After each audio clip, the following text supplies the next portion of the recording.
Começa agora o programa Espiritualidade em Debate, o programa da Associação Médico Espírita de Santos aqui na Santa Cecília TV.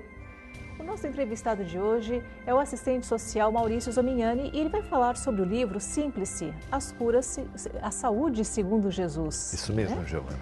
Bom, a saúde segundo Jesus, esse subtítulo, né, do seu livro, ele é bem sugestivo, né? Como que você teve a ideia, né, de fazer um livro que abordasse essa temática da saúde? Sim. A saúde é uma dessas palavras holísticas que integra diversas dimensões do ser, apesar das pessoas não compreenderem assim. Se fizer uma pesquisa para as pessoas o que elas compreendem como saúde, onde elas buscam saúde, elas vão, provavelmente a maioria, remeter a uma saúde física, no máximo a uma saúde mental. Mas é muito interessante que o órgão máximo da saúde no mundo, que é a Organização Mundial da Saúde, ligada às Nações Unidas, fala que saúde é o completo bem-estar bio, psico, social e espiritual. Então as pessoas buscam uma saúde física quando a saúde de verdade ela é pelo menos quadridimensional. E a gente não tem um profissional, a gente não tem um serviço que consiga oferecer essa saúde integral que a própria Organização Mundial da Saúde propõe. Maravilha.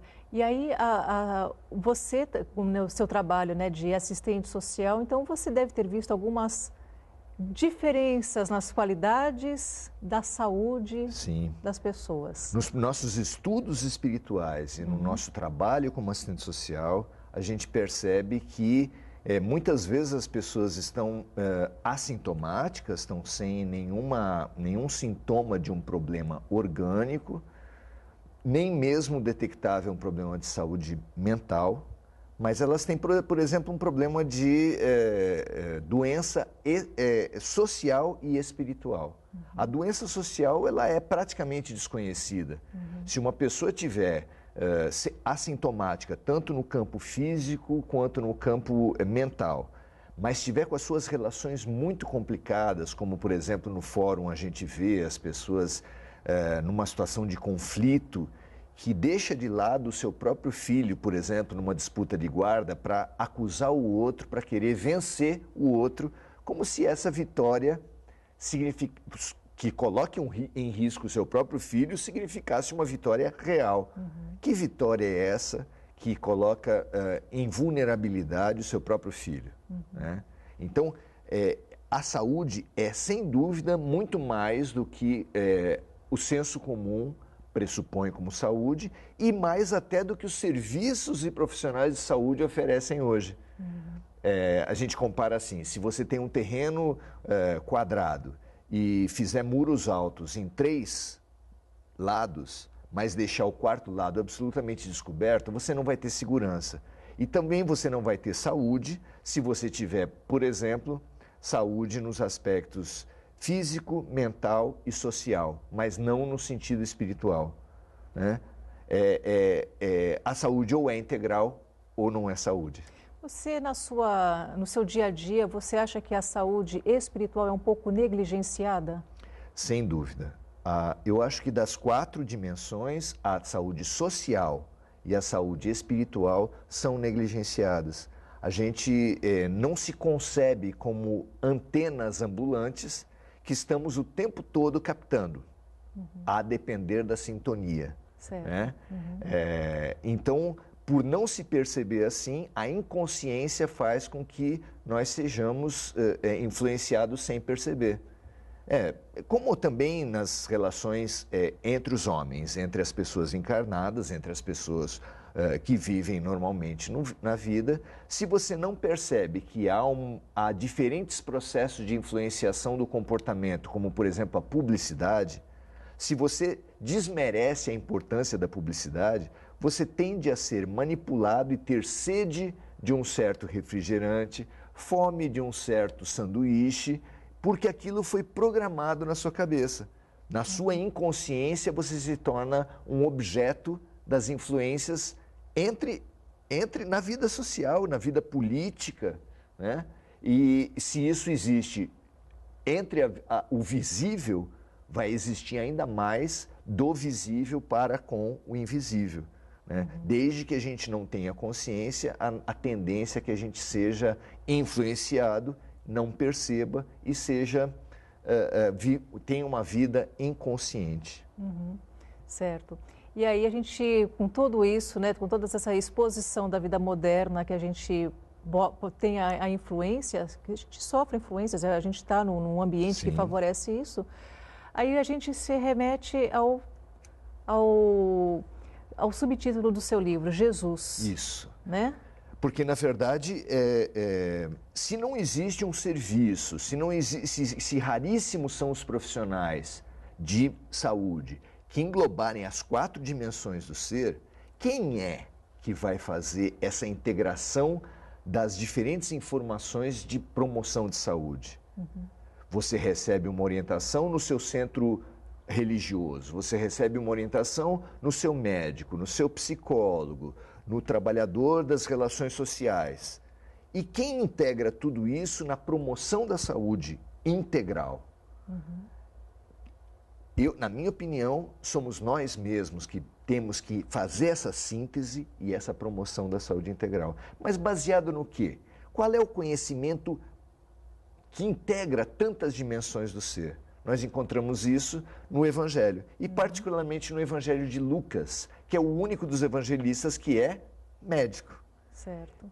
Ele reconhecidamente faz uma abordagem dos evangelhos, a doutrina de Jesus, do ponto de vista da saúde, e por isso ele consegue promover, consegue estimular em todos nós uma capacitação para fazer essa integração das diferentes dimensões do ser nessa saúde integral, que ou será integral ou não será nenhuma. Então, bom, você falou que você trabalha no fórum, né? Isso. Você vê uma série de situações, uma série de conflitos familiares, conflitos às vezes pessoais, coisas que são inerentes ao fórum, brigas, separações. Sim. Você consegue, nesse aspecto, nesse ambiente, falar um pouco sobre a importância espiritual para as pessoas? Há limitações muito claras, porque num serviço público não cabe nenhuma espécie de citação ou de comentário institucional, religioso institucional. Mas eu gosto muito de uma ideia de Emmanuel, o guia espiritual de Chico Xavier, que fala assim: a humanidade, antes de espiritismo, a humanidade precisa de espiritualidade. Correto. Esse pressuposto eu acho maravilhoso, completamente condizente com o que Kardec falou, que não é fora do espiritismo que não há salvação, mas é fora da caridade, da fraternidade, do amor que não há salvação. Então, desse ponto de vista, eu faço sim uma abordagem espiritual, estimulando as pessoas a reverem o quanto o sentimento mal resolvido adoece. Né? A pessoa pensa que está definindo uma estratégia de ataque ao outro, mas ataca a si mesmo. Aquela frase maravilhosa de Shakespeare que fala que a vingança é um veneno que a gente toma e que espera que o outro morra. Né? As pessoas pensam estar tendo uma estratégia de ataque ao outro, mas na verdade elas mesmas estão se envenenando. Certo. Então, a percepção disso, eu acho que é um dever de todo aquele que tem essa função, que tem uma função de outsider, de poder olhar os problemas de um ponto de vista externo, não envolvido emocionalmente, ajudar as pessoas a perceberem, a saírem dessa inconsciência, dessa guerra que parece ser a vida, onde o mais importante é o vencer o outro a qualquer custo. E é claro que isso adoece a outra pessoa, mas adoece principalmente a si mesmo e adoece quem tiver à sua volta, como seus filhos, como seus parentes, né? O adoecimento ele é sistêmico dentro da gente e nas nossas relações também. Então, você fez um ponto muito interessante, né, sobre as relações. Hoje, essas relações não estão muito volúveis, estão muito, parece que etéreas. Superficiais. Exatamente. Né? Qual seria o caminho da volta para ter relacionamentos mais sólidos, um amor mais explícito? Eu vejo dois caminhos, Giovana. Eu acho que, em primeiro lugar, nós temos a tendência de externalizar os problemas. Jean-Paul Sartre propõe, ironicamente, que o inferno são os outros. Então, todo mundo que tem um problema gosta de atribuir a responsabilidade aos outros. Num casamento, a responsabilidade é sempre do outro cônjuge. Entre dois irmãos, a responsabilidade é sempre do outro, é sempre do outro. Os pobres acham que são os ricos, os corintianos acham que são os santistas, os vizinhos, um aponta para o outro, e ninguém assume a sua responsabilidade. A gente se coloca assim numa posição extremamente adoecida, porque sobre o outro você não tem influência, ninguém pode mudar o outro. A gente só pode mudar a si mesmo. Então, o primeiro caminho fundamental é a interiorização, é assumir a sua própria responsabilidade. É uma proposição de Mahatma Gandhi que fala, faça em você a mudança que você propõe para o outro.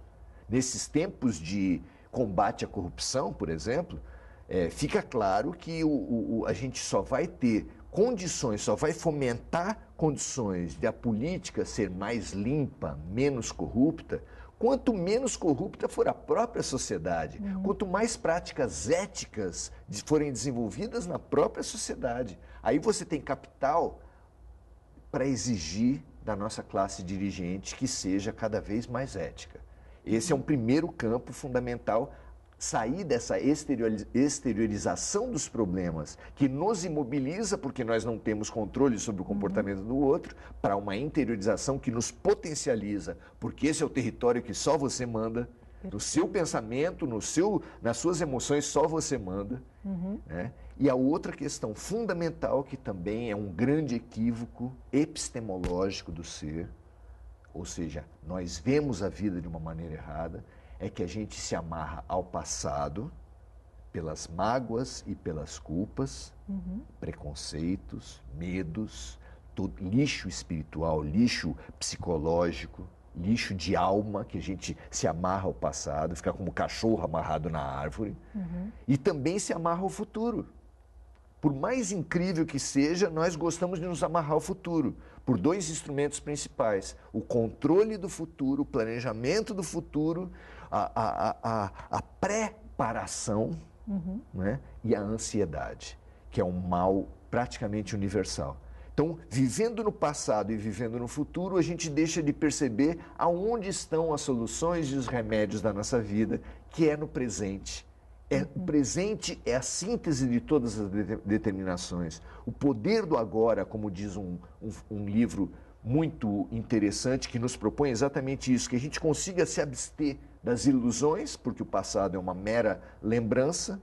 Se você conversar com um irmão seu, com um parente seu sobre algo que aconteceu no passado, ele vai lembrar diferente.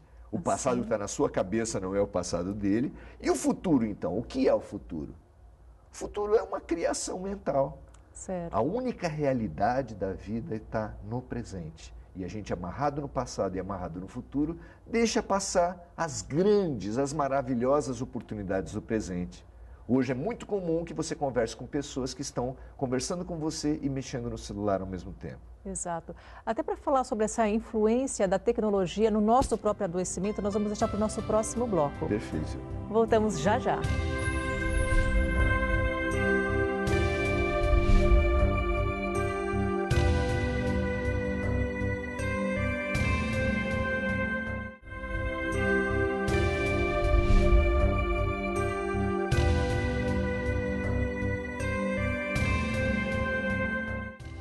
Estamos de volta com o programa Espiritualidade em Debate, o programa da Associação Médico Espírita, aqui na Santa Cecília TV.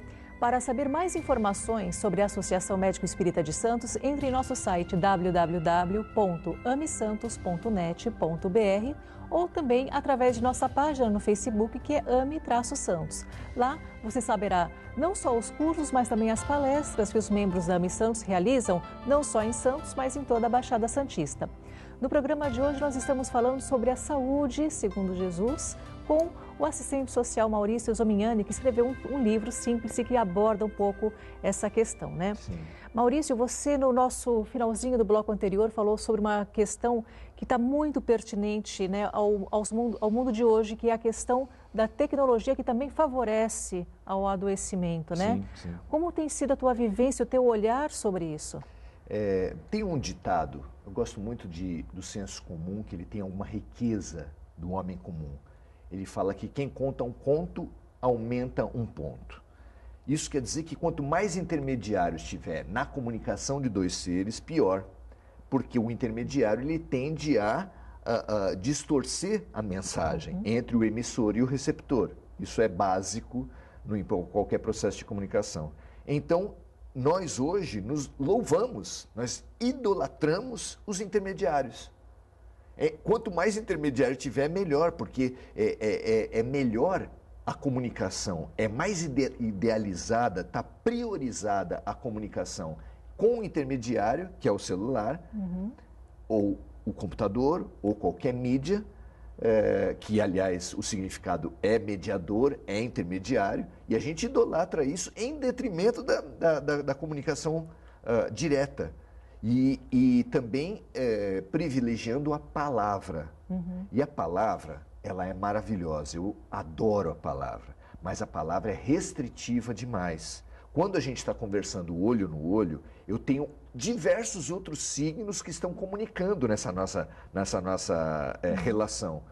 Quando eu apenas comunico através da palavra, você sabe disso, a gente mexe o tempo todo nas mídias sociais e você precisa usar carinhas, usar outros signos para tentar dizer, porque as palavras elas são muito limitadoras da comunicação. Então, hoje a comunicação, pela questão do intermediário ou pela questão da palavra, empobrece e adoece muito as nossas relações. Enquanto a relação direta, ela tem pelo menos os 5 sentidos. Ela tem você sente cheiros, você tem a visão, você tem uma percepção, e inclusive a percepção espiritual, que você está diante de uma pessoa, você sente essa pessoa, você percebe alguma coisa, ela te sugere alguma coisa, isso é muito rico, é muito estimulante você sentir uma pessoa na sua integralidade e não só através das palavras que ela emite. E a gente acaba vendo que as relações familiares também acabam caindo de qualidade com isso. Certamente, certamente. Então, é muito interessante pensar, por exemplo, como no quadripé da saúde que a gente falava no primeiro bloco, essa saúde social. Como está a nossa saúde social? Como ela, e aqui não vai nenhuma espécie de saudosismo ou nenhuma espécie de combate às comunicações e às redes sociais. Elas ampliam muito o universo quantitativamente, mas é fundamental que a gente perceba que qualitativamente elas empobrecem. Então, não há sentido nessa coisa que acontece todos os dias de num restaurante, você vê 4 pessoas, todas elas conectadas ao seu celular e não se comunicando entre si. E às vezes existe a presença numa mesa de um idoso, por exemplo, que estão todas as outras gerações conectadas ao seu celular e o idoso em silêncio, entristecido, porque ninguém presta atenção nele, ninguém presta atenção nas pessoas. Então a gente abre mão do rico, do terapêutico, do maravilhoso que é a comunicação direta, para se restringir na palavra e na intermediação que é propiciada pelas redes sociais. Então é muito bom o celular, o computador, as redes sociais, mas eles não podem, na minha opinião, ser mais fortes, ser mais ricos do que a relação direta. E como voltar, né, para a figura de nosso mestre, para ter a saúde que ele preconiza no Evangelho? Pois é. A gente falava antes de ficar preso ao passado com mágoas e culpas, que esses são venenos da alma que somatizam, ou seja, que são transmitidos do espírito e da mente para o nosso corpo. Como fazer? Qual é o remédio? O remédio é o perdão. Nós precisamos perdoar os erros que cometeram conosco e os erros que nós cometemos com os outros. O perdão, o arrependimento, a reconciliação São dois remédios fantásticos, três remédios fantásticos, que são, por exemplo, propostos por Jesus nos seus evangelhos. Nós acabamos de passar por um processo eleitoral onde o consenso é que muita gente perdeu amigos, se distanciou de parentes, e essa reconciliação, essa reconstrução das nossas relações, ela é urgente, ela é terapêutica, Giovana. A gente precisa se voltar para as nossas relações e falar assim, a política é uma dimensão extremamente importante, mas não há nada mais importante na minha vida do que os meus afetos. Sim. Que nós sejamos cidadãos participativos, os espíritas, os católicos, os evangélicos, os ateus. O Brasil precisa de participação, de fiscalização, de cobrança, isso eu não tenho dúvida. Mas nós precisamos muito dos nossos afetos. Eu não posso abrir mão dos meus afetos, ter que optar entre os meus afetos e a política. Por que isso? Houve embate, lidamos mal com os nossos conflitos, ok. Reconcilia-te já com o teu adversário, antes do teu ato religioso. Se você está indo para a sua igreja e lembra que alguém tem alguma coisa contra você, disse Jesus, larga a tua oferta no altar e reconcilia-te já com o teu adversário. Eu acho isso tão terapêutico, sabe? Te dá uma ordem de valores. O que é o mais importante? É o seu rito religioso, envolvendo qualquer religião? Não, o mais importante é o nosso coração, a nossa limpeza de coração, de mente, de alma. Você falou de limpeza de coração, mente e alma e você tocou na camisa do Fraternidade Sem Fronteiras, que eu não posso deixar de comentar, né? Fraternidade é um grande trabalho de amor ao próximo. Sim. Né? Você não precisa nem, eu acho que você se reconcilia nem com o teu adversário, mas consigo mesmo. Exato. Ao saber dos projetos que são desenvolvidos, né?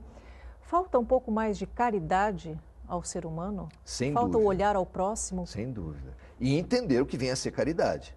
Porque hoje em dia, acho que se você fizer uma pesquisa instantânea da primeira ideia que vem para as pessoas do que vem a ser caridade, elas podem falar cesta básica. Será que cesta básica é caridade? Na tradução dos evangelhos, os tradutores, ora, conforme a tradução, ora dão amor, ora caridade. Na passagem que fala que Deus é amor, tem traduções que falam que Deus é caridade. Na passagem que Paulo fala lindamente sobre, ainda que eu falasse a língua dos homens e dos anjos, se eu não tivesse caridade, eu nada seria. Em outra tradução, se eu tivesse amor, nada seria. Então, o que é caridade? Caridade é amor. Localizado assim, fica mais fácil da gente perceber e de desenvolver essa questão. Como é que eu vejo isso? Toda caridade, todo amor que for cercado para eu e para os meus parentes, para os meus amigos, é o que eu chamo de amor de cerquinha. O teu amor vai até os próximos. Por quem você reza? Eu estimulo as pessoas a pensar. Você, no máximo, por 30 pessoas. É um amor com fronteiras, é uma fraternidade com fronteiras que a gente pratica. O que quer dizer isso? Esse é um adoecimento. Amor, vida é movimento. Vida é fluxo emocional, fluxo de pensamento, fluxo de vida mesmo. Quando você cerceia, quando você impõe fronteiras para o seu amor, você está adoecendo. O Brasil, segundo o livro Brasil, Coração do Mundo, Pátria do Evangelho, tem 2 karmas coletivos, 2 pesos coletivos. O primeiro com a Guerra do Paraguai, onde o Brasil se juntou com a Argentina e com o Uruguai para massacrar o Paraguai. É um peso muito grande, é uma dívida muito grande que nós temos com relação ao nosso irmão vizinho. Mas nós também temos uma dívida muito grande com a África. E essa dívida com a África se dá, obviamente, pela participação que o Brasil teve frente à escravatura. Eu acredito, sinceramente, que a Fraternidade Sem Fronteiras está sendo um enorme passo de resgate à nossa dívida com relação à África. Nos seus 30 centros de acolhimento às crianças, aos órfãos da AIDS em Moçambique e Angola, você tem 5.000 crianças sendo acolhidas, além de idosos, além de jovens. A Fraternidade Sem Fronteiras comemorou alguns meses atrás a primeira jovem acolhida pela Fraternidade que entrou na faculdade. É muito lindo isso, a gente está se aproximando, se reconciliando, não com o nosso adversário, mas conosco mesmo, com a alma do brasileiro, porque erramos gravemente ao reproduzir nas nossas terras a escravidão dos negros e podemos ressarcir, podemos nos reconciliar com a nossa consciência e com os nossos irmãos da África. Maravilha. E essa reconciliação, essa prática da caridade, eu acho que é a maior cura da própria alma. Sim, sim. Jesus fala, nem todo aquele que disser Senhor, Senhor entrará no reino dos céus, mas sim aquele que fizer a vontade do meu Pai. A reconciliação por palavras, ela é importante, mas ela é extremamente limitada. A reconciliação por atos concretos, segundo Jesus Cristo, é a reconciliação, é a caridade que mais significado, mais força tem. Porque para você fazer, você precisa pensar e sentir. Se você só falar, às vezes o falar não implica em dimensões mais profundas do ser. Então, fazer é uma caridade superior, segundo Jesus Cristo. E eu acredito ação, nisso né? também. A ação. Muitos homens, por exemplo, agressores domésticos, dizem que amam suas mulheres e batem nelas por amor. Muitos pais batem nos seus filhos e dizem com muita convicção que batem nos seus filhos por amor. Muitos terroristas se explodem em nome de Deus. Parece Marisa Monte nos perguntando o que a gente não faz por amor. Exato. Né? Maurício, nós temos 2 minutinhos para o final do programa. Eu gostaria que você deixasse uma mensagem de amor, cura, caridade, algo que toca para tirar, como você colocou no início do nosso programa, tirar essa dor social e espiritual. Sim. Nós falamos aqui no decorrer do programa sobre interiorização e sobre nos limparmos do passado com perdão, com reconciliação, com arrependimento e nos livrarmos do futuro. Jesus fala, cada dia basta o seu dia. Por que estarmos onde a gente não está? Se eu estou com você, eu preciso estar integralmente nesse momento. Não pensando o que vai acontecer depois que eu sair daqui, nem o que aconteceu antes. Porque daí eu não vivo a riqueza que é estar aqui. Que, aliás, é muito gostoso a gente estar aqui conversando com o telespectador, conversando com uma conversa de profundidade, de inteligência. Isso nos cura. Eu adoro Gilberto Gil quando ele fala, o melhor lugar do mundo é aqui e agora. Então você se dedica, você percebe o que está ocorrendo à sua volta. A vida na sua excelência propõe para você os melhores remédios que você pode dar. Então que a gente se livre, se liberte desse eu do passado, desse eu do futuro para isso. Isso é extremamente terapêutico, é a conquista da nossa saúde. E eu convido o nosso telespectador para ir até a Pingo de Luz, ali no Gonzaga, que é onde o nosso livro está oferecido para a sociedade, na Pingo de Luz, com a Dona Lourdes. A gente pode encontrar um lugar, além das nossas palestras, que é no Facebook e no YouTube, com o Maurício Zomignani, como já foi apresentado no programa. Tá certo. Bom, Maurício, eu que agradeço muitíssimo você falar essas palavras que confortam a alma e que trazem, por que não, a cura também para muitas pessoas. Exatamente. Bom, você que está em casa já sabe, nosso programa fica por aqui, mas o programa Espiritualidade em Debate inédito toda quarta-feira às 18 horas. Espero você nesse mesmo horário, semana que vem. Até lá!